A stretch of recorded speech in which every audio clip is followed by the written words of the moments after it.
Well, Gadkari Sahib is a very tall leader and a pragmatic leader of India.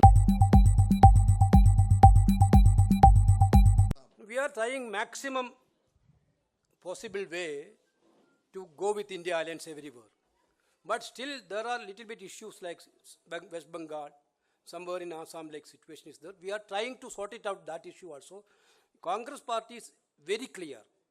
We are here for reducing the BJP seats in a maximum level. We are ready to sacrifice anything for that, reducing the BJP seats. But we are expecting the same level of cooperation with the other partners also.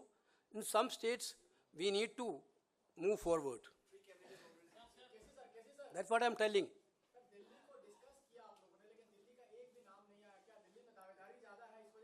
Nothing.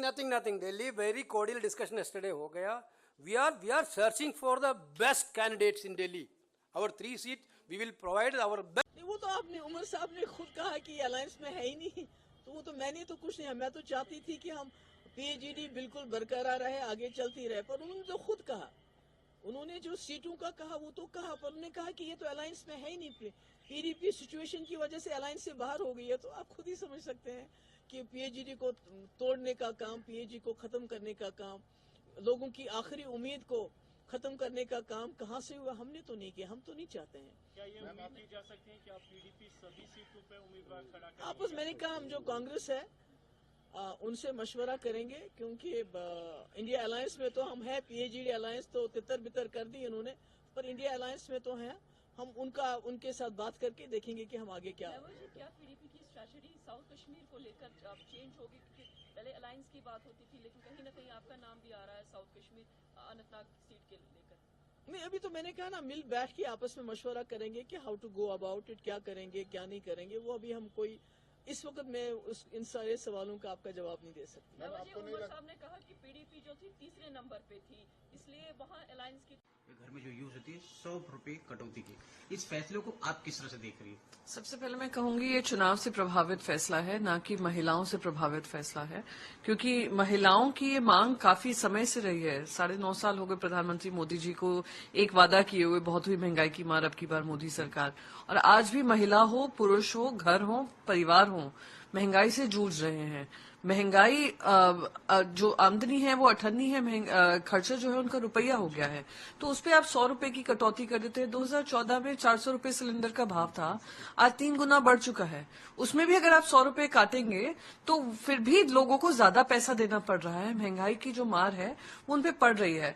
तो ये चुनावी season है, यही एक reason है जिस वजह से प्रधानमंत्री ने किया है। पर मैं यही कहूंगी कि ये जो चीज पहले होनी चाहिए थी, जिसकी मांग केंद्र सरकार से विपक्ष भी कर रहा था, देशवासी भी कर रहे थे, फाइनली उनके कान में तक पहुंची है, तो वो मैं कहूंगी कि स्वागत योग्य है। Ma'am, same dates in English today. PM Modi has announced.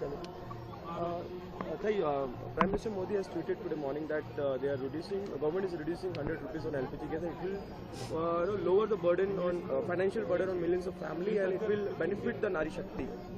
I am not surprised at all. Look at the timing. Last 4 years, they have been in power for the last 9 years. Why didn't they think of this earlier? Why just when election is 10 days? I mean, it will probably be announced in the next 5 or 6 days is what I hear in the media. So, ये और एक जुमला है भैया. But on Women's Day, taking a reference of Women's Day and talking about the Nari Shakti. Well, I'm not surprised. It's all political. It's not from the heart at all. So, he also said that it will reduce the financial burden. Financial burden agar karna, if he wanted to reduce it, they should have reduced it by half. In our government, the cylinder was 430 rupees. Why don't they match it to 400 rupees? One more question, ma'am. Nitin Gadkari is being offered to contest from Mahavikas Aghadi by Uddhav Thackeray. How do you react to that? Well, Gadkari Sahib is a very tall leader and a pragmatic leader of India. We are all very proud of him, even if we work in different ideologies. He believes in a vibrant democracy, and we have seen him. I mean, हम सब जानते हैं कि आप Olympic के लिए Kota book कर चुकी हैं, पेरिस जाएंगी आप, कितनी एक्साइटेड हैं पेरिस ओलंपिक 2024 को लेके आप? एक्साइटेड तो मैं बहुत हूँ क्योंकि ये मेरा पहला ओलंपिक रहेगा और जैसे कि मैंने हर इंटरव्यू में कहा है कि मेरा अल्टीमेट ड्रीम है कि मैं ओलंपिक में मेडल जीतूं।